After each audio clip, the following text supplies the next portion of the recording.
Welcome to the LVV Show,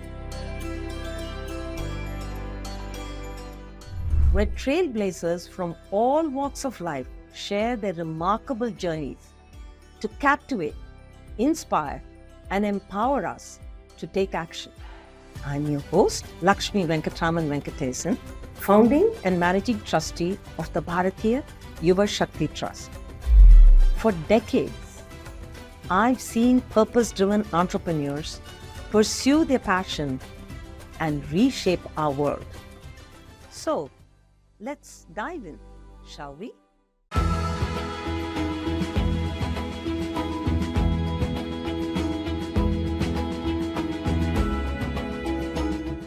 Hello, everyone.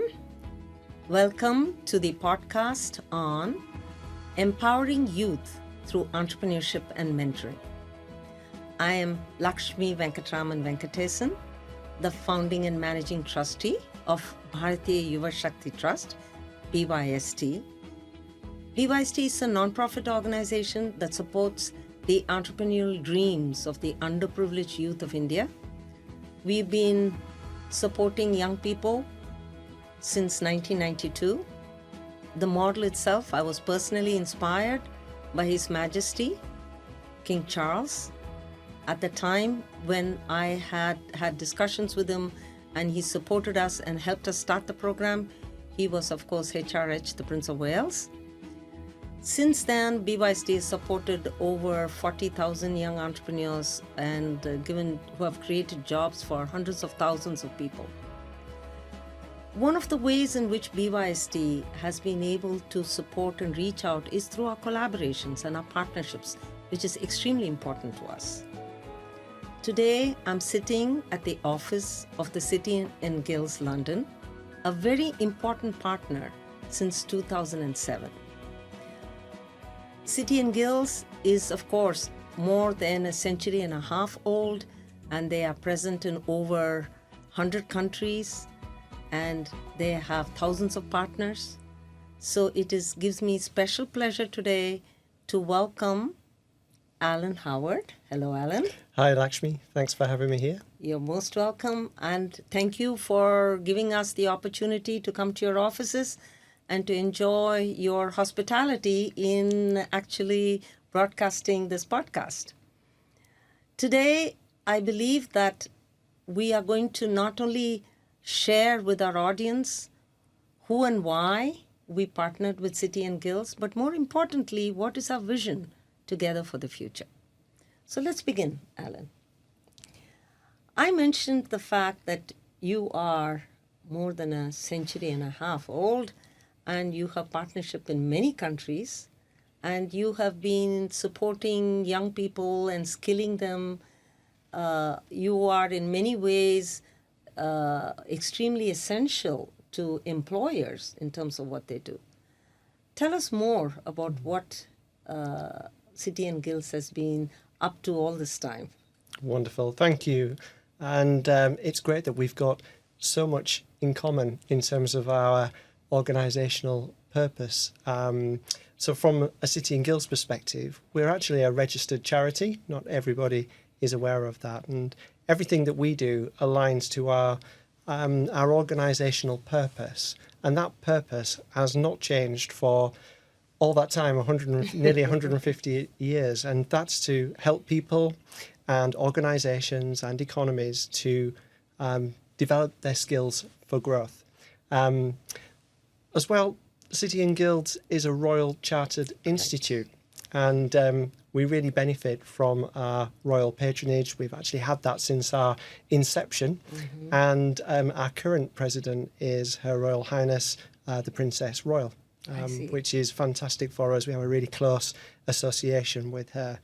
And we work with governments, and we work with employers and providers and institutions, and as well as the UK, and you mentioned our international reach, we work with India, of course, which is one of the programs we're going to be talking about today, the Middle East, Asia, Africa, and the Caribbean as well. So for us, what we're providing is really a skills development solution to all of those different stakeholders and customers.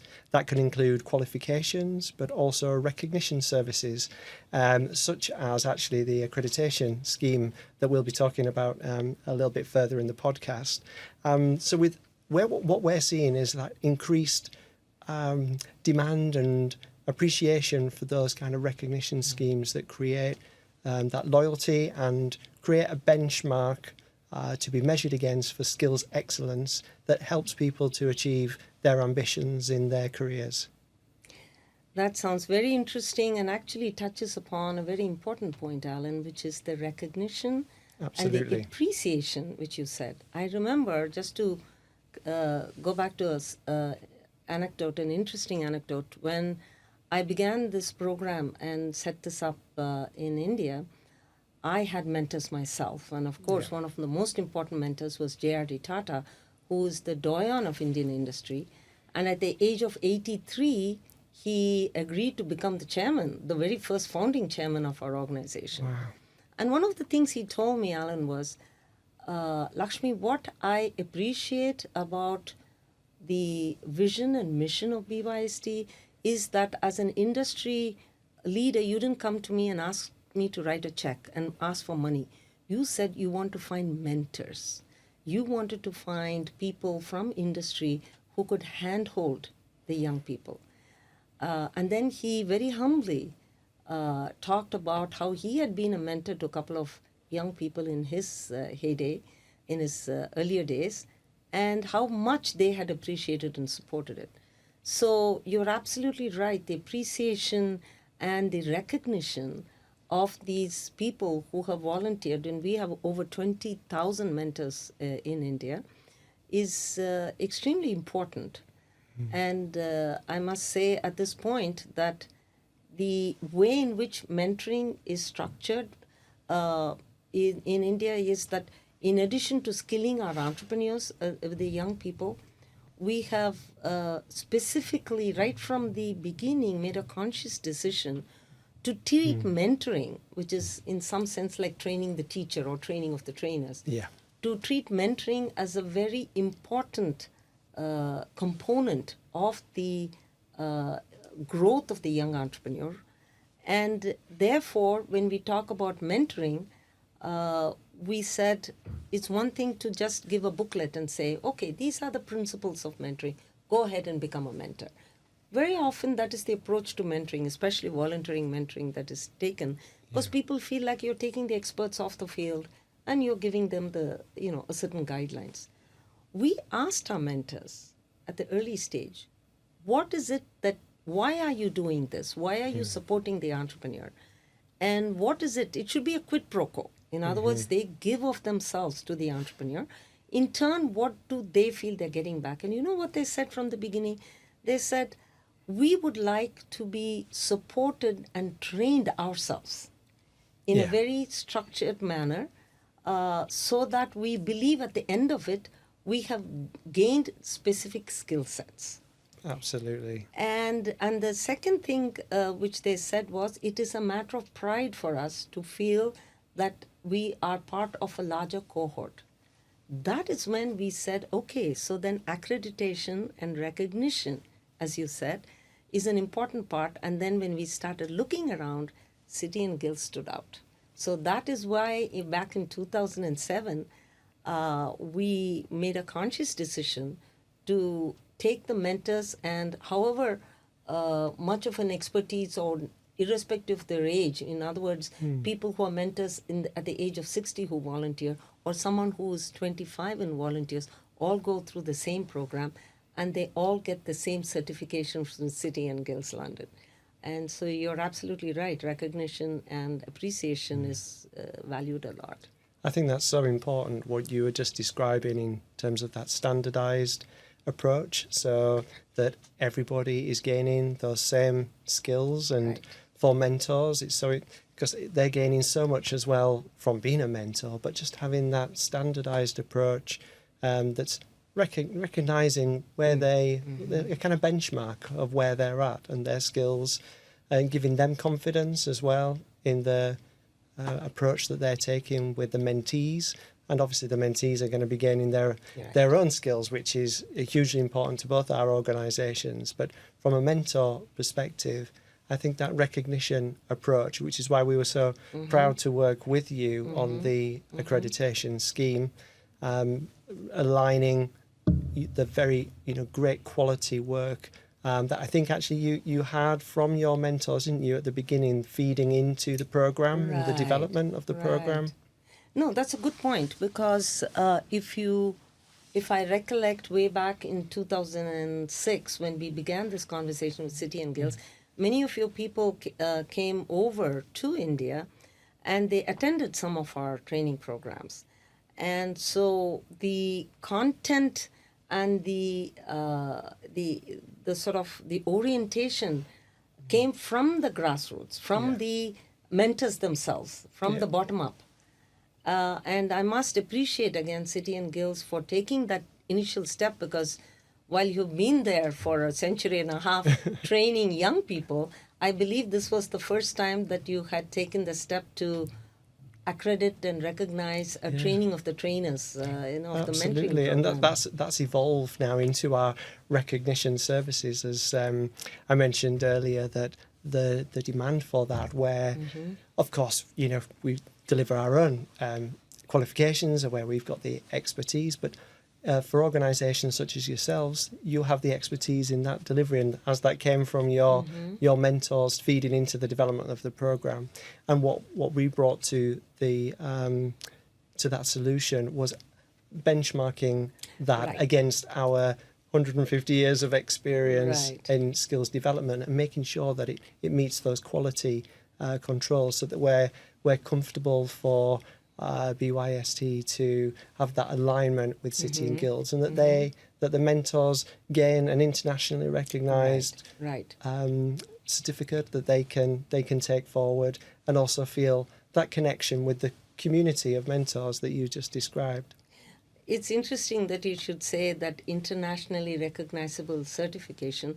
When we first began, frankly, there was a little bit of there was a trepidation from our side, saying we are having these employees from some of the largest companies in India, and we are telling them, come sit in our course, and at the end of it we'll give you a piece of paper, and hopefully you would have found the whole process worthwhile.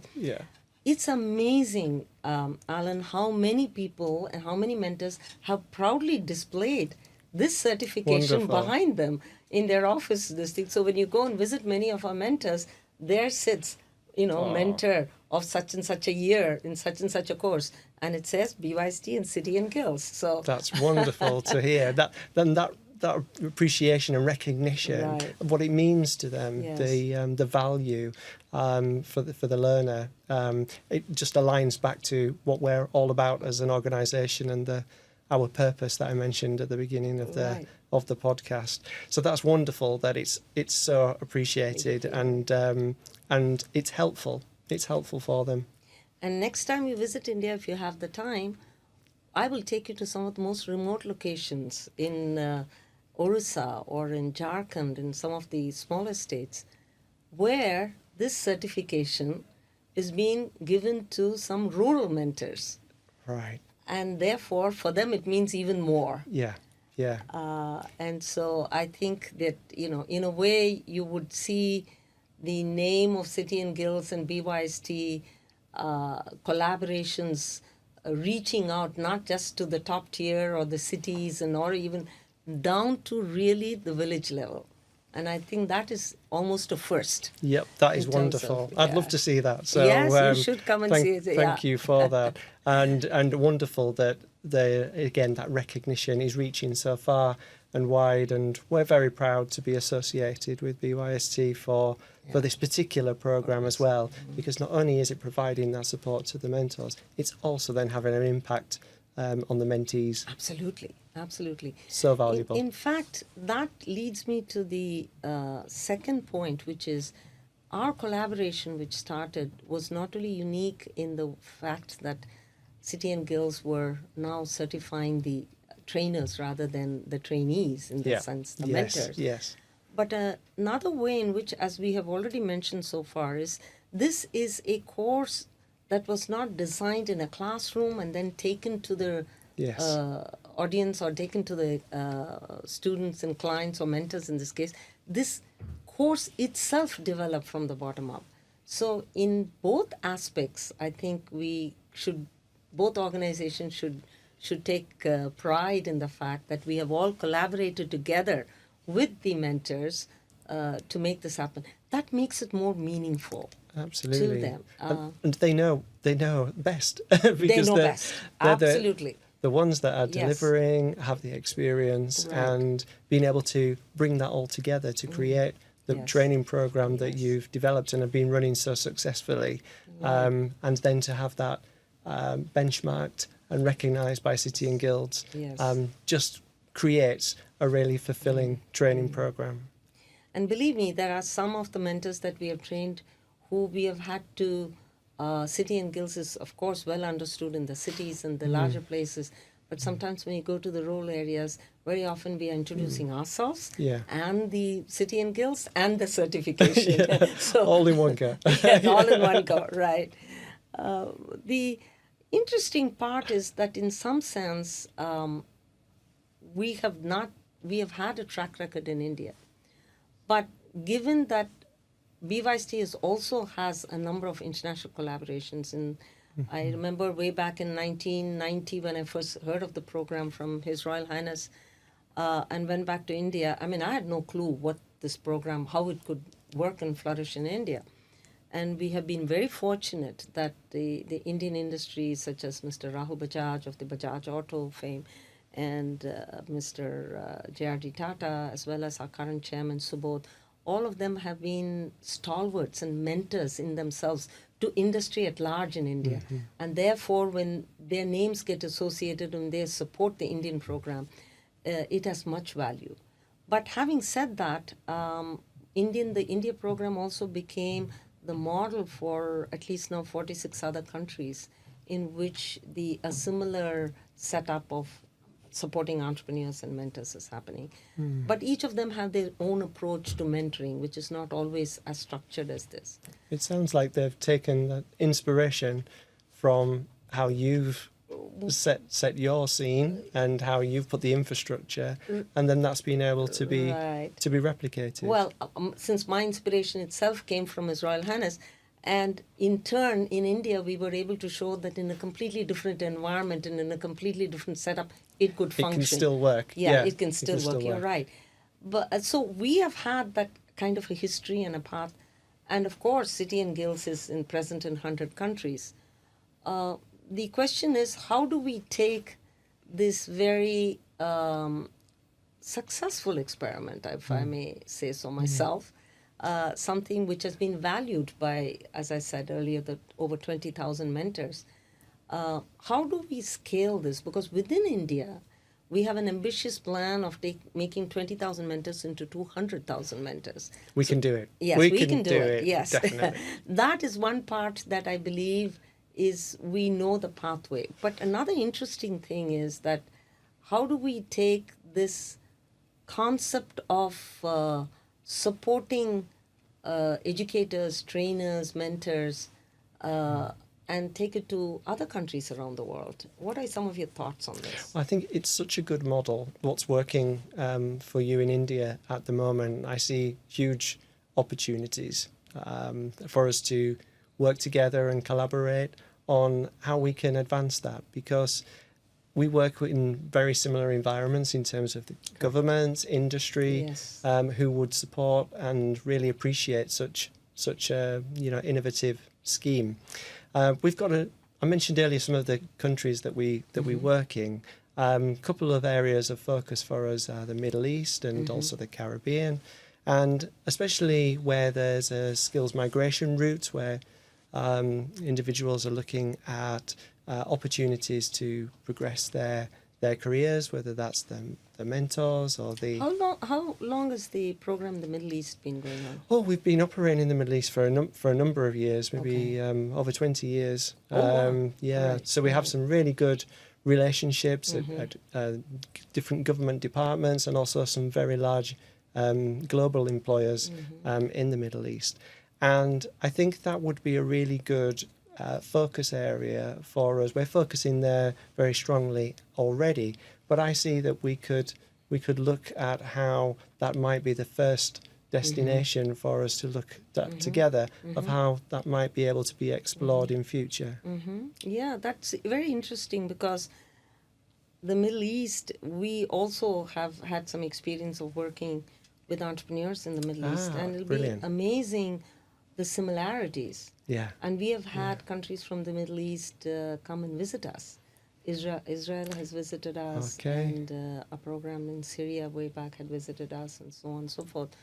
And I believe the Caribbean and the Latin America is another area of focus. Yes, for you absolutely, for the Caribbean. So we work very closely with the Ministry of Education and Youth in Jamaica and some of the other ministries across the Caribbean. So absolutely, employability and skills such as English and maths, very strong parts of what we offer. And this kind of mentoring and support for mentees would be something that would also be appreciated in that region as well. So I see lots of opportunity, Lakshmi. I'm sure that we can get our heads together on how we can grow our relationship, and how we can benefit more people, because I think ultimately we share some very similar values within our organisations, and I think we want to have as much impact as we possibly can achieve. In fact, we've actually got our impact report from City and Guilds, which we're also looking at how we create even more impact in future. And I think this could be a really great example for us to work through. In case this is being seen as a podcast that seems to talk about everything being perfectly good, let me also raise everything an is perfectly good. Yes. I don't know what you mean. The challenge today, and it's certainly a challenge in India, but I'm sure it's a challenge in around the globe now, is youth unemployment. And that has taken some alarming proportions around the world. And one of the ways of getting around that is because we talk about AI, we talk about all these huge amount of automation and other things that, artificial intelligence literally taking over people's jobs. In that context, entrepreneurship becomes even more important, because self-employment and being able to create your own future. Your own destiny. Your own destiny, exactly, is one of the important things that young people need to learn.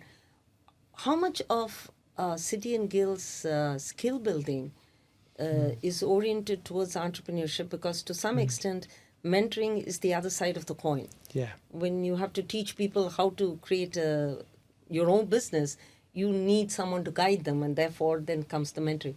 How much of the emphasis is of City and Guilds is in that within our ILM provision, or our leadership and management, we have coaching and mentoring qualifications and elements and units of that actually scope out and uncover entrepreneurship. So it's a key aspect in those modules. However, I think it's broader than that. So I agree with you around the employability kind of skills, which we also provide resources and qualifications around. But I think it's that wider ecosystem, isn't it, in terms of entrepreneurship? It's creating the right environment, which I think through many of our programs, whether it's our recognition schemes or whether it's our qualifications, are helping to create the right environment where entrepreneurship can blossom and grow. And that's, I think, equally important. Right, absolutely. And I think that's why the mentoring takes a very central role, because people are not going to be able to, even if they get skilled in, let's say, hairdressing or electronics or even, data management, in any of the skill sets, it's not as easy as, okay, I'm skilled now, I've got a certificate, I just have to go into the marketplace and find myself a job. That's not happening. So in that context, I think people are looking to create, as you correctly put it, their own destiny, their own jobs, their own future. But that's where the lacking of guidance becomes most important. So if anything, we believe that we need even more mentors. And in that context, I would like to share the fact, again, where City and Guilds and BYST have gone even further, is that we have tried to embed mentoring in the institutional framework of India. In other words, we look to educational institutions, to banks, and a whole lot of other, even to government, local governments, and so on and so forth, offices. Any touch point there is for a small entrepreneur, there has to be a mentor, is our belief.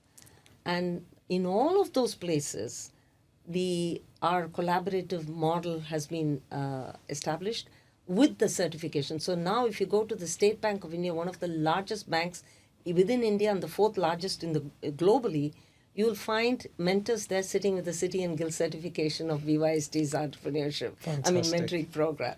So I believe that is the ubiquity of what we are doing, and there is a huge scope, I think, globally, because I think self-employment is...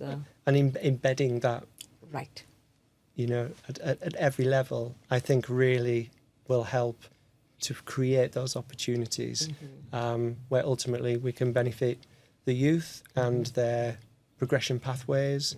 And if things change, because we're in an uncertain world, it's helpful to know that there's that environment, the right environment to create change and enable change and help them change into their career, which is what we're all about. Which you're all about. And I think that's an excellent place for us to end this, because it is about hope for the future. Absolutely. And as you correctly said, it's about creating the right ecosystem.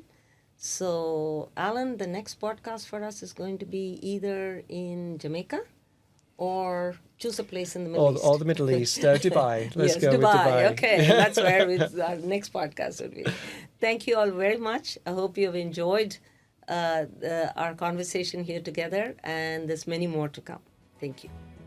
Thank you. Thank you, Alan.